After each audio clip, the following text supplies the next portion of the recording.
Welcome back to Andrew's Garage. This is part 2 of the wiring, and once again split it up into 2 parts because it just takes forever and it's pretty long. But I also was kind of waiting on parts too, so here is the new starter. Now this is for a 06 Chevy 2500 because I was afraid to buy a 99 one because I wasn't really sure about the flywheel because it's for an 06 2500 manual. So I made sure to buy an 06 starter, so it looks like it's going to work. The only difference is the original one has a short bolt and a long bolt, and this one has 2 long bolts. It looks like I'm about to compare everything else on it, but so far it looks like that is the real only difference. So I need to get this buttoned up in here and tidy up my wires to it for all my solenoid power and all that stuff, and I can go ahead and tie in my massive cable here. I go ahead and tie that in. So it's looking pretty good as far as that goes. Once I get that installed, all that wired, then I need to move inside of the cab here. I got some new vacuum hose line, enough to run all the squirters and everything for the windshield wipers. So I'm going to go ahead and do that and get it all zip tie my wiring back after I chased an issue that I had, get it all strapped back up, and then I'll check it one more time, and then I'll bolt it all in so I can finally bolt my radio in and you know, all that stuff. I'm gonna go ahead and run some speaker wires down so I can tie into them later so I don't have to pull the whole radio back out. But right now we're pretty close, so we're gonna jump on it and see if we can't get this starter installed here and see how far we can get tonight.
One of those is just solenoid power for the fuse box, and this one here that I'm crimping, the purple wire, is the start wire. So the start wire goes on the tiny one, the rest of them are all solenoid side, so they're all on the hot side. And now that I know where this goes, I can go ahead and tape them together because they're going to the same place. Leave about this much from the end, and that should give me enough room to put everything on.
sounds good too.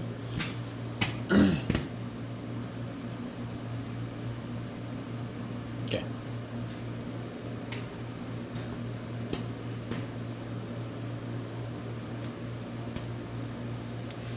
All right, so that is officially wired up. Starter, solenoid, the aftermarket wiring harness, power is tied in. So the two wires are the aftermarket wiring harness, and then the one red wire is for the rewire for the 21 circuit wiring kit, and then of course the positive battery cable that I forgot to put on the first time. And everything works, and that is bolted.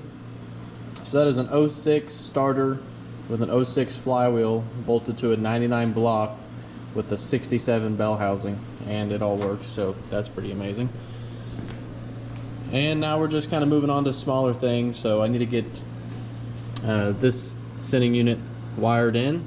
Need to get the one down there wired in for the oil pressure, and I need to put the ground on the back of the block. All right, so after a little bit of thought, a lot of thought really, finally figured it out. It's help from a phone call from the dad, who's done it about 30 more times than I have. But these two are already tied together, and they stay tied together. So the switch input from these two here, power in, power out, and the power out goes over to here on the other side of the switch, and that's what powers your third brake light. So these just stay tied together. It's, I don't know, it shouldn't have been that complicated. But then again, my memory lies to me every now and then, and I think I did it some different way last time, and it's just not the case. So now I'm tying into the third brake light switch. I might just go ahead and check it while I have the opportunity to. While I got the wires, go ahead and put it in ohms and try it out real quick. Make sure they're good. And it still works, so we're good there. It's kind of the way my brain works when I press on that. So that one is the brake switch power. Now this white wire, I'm actually going to add another wire to it, and that is going to go to my brake controller.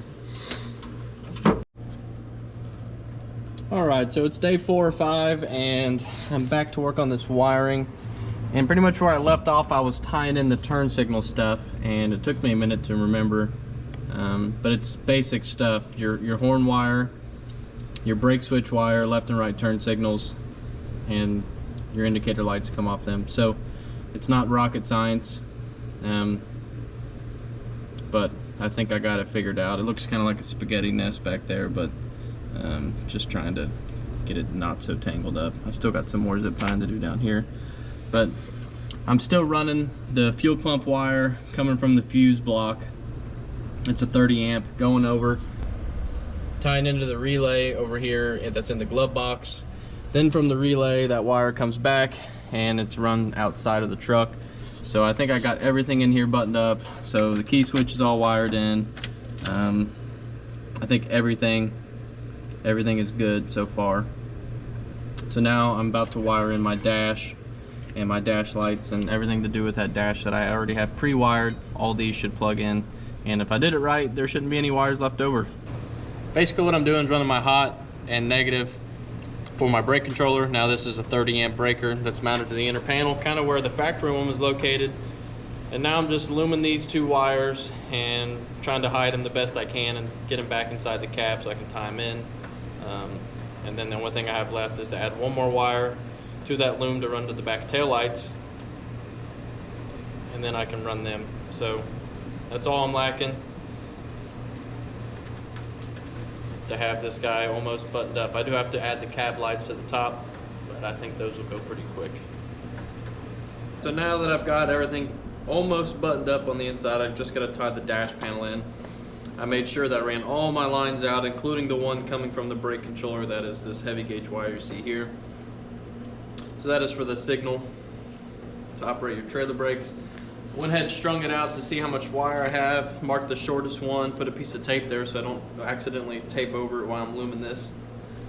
But I double checked and made sure I had left turn signal, right turn signals, parking lights, and and stuff like that, and I do, but now I'm just trying to get it loomed out and see how far it'll actually go, and hopefully it'll make it the whole way and I don't have to extend a bunch of wires, but you never know, I might have to extend a bunch of wires. Alright, there's nothing like drilling holes in your perfectly good top on your 67 Chevy because you want cap lights that didn't come factory with. And you just hope to God that you can fish these wires through, if else, then you got holes in your roof. But I'm pretty confident I can get them fished through there since the top is actually double layered. But I have some good faith here that this is going to go smoothly. So basically what my plan is, I got some thick wire here, and I'm just going to use it to help get this in between each hole. At least that was my plan. It looks like it might be too thick to put in between, so back to the drawing board. Need a smaller wire, or this might work. This is a piece of choke cable, I do believe.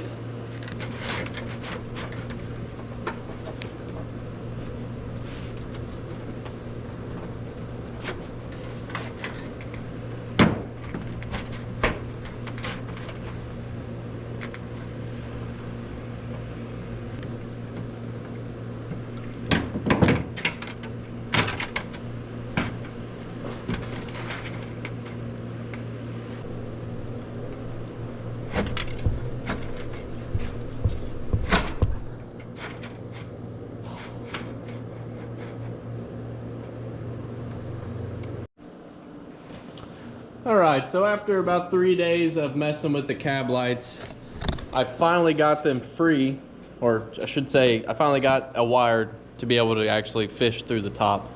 So this is double layer steel, unlike the swept-line truck that I was thinking it was going to be like, so where it's not double layer in the center. Well, it's actually double layer in the center, so that's not really that big of a deal, but what made it a big deal was that there was original tar paper that they put in between the inner and outer layer. So that means there was absolutely no room to fish anything through that top from the center back to the dome line. I actually took some of this garage door wire, you see, and made a hoop on the end of it and pushed it back as far as I could and pulled it out, and was pulling pieces of tar paper out of it. And I kept doing that for a couple hours, and I finally got it to where I could fish a wire back through there. And I thought I was home free, but where the top goes around and then the back of the cab goes around, and they probably stamp and seam them together, and then the inner layer panel, there was only about this much room to get that wire through. So I finally got it through there, tied 2 wires to it, couldn't pull it back through because it was too big. So took and just did 1 wire to it, still too big. Had to pull regular like tie wire back through the center because it was smaller. Then tie 2 wires to it, still too big. Had to tie 1 wire to it. So I had tiny tie wire and 1 tiny wire itself for the feed, and finally got it to go through there. Really, what that means is that I couldn't pull my ground up and ground it to the dome light housing, so I actually ran a wire from this cab light on the driver's side, and the visor is right underneath, right in there. So I was actually able to fish a wire from there and ground it underneath the visor where it's hidden.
Here you can see me finishing up the wiring for the radio, and I didn't show wiring in the dash, but it was kind of straightforward with everything.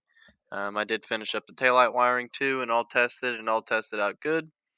And that is where I'm calling it for today's episode of Andrew's Garage. The wiring is finally buttoned up, and we're moving on to the mechanical side of things and getting it in prep for the first fire up, which is always my favorite. So stay tuned for next week for another episode. We got some exciting stuff coming, and we'll see you next week.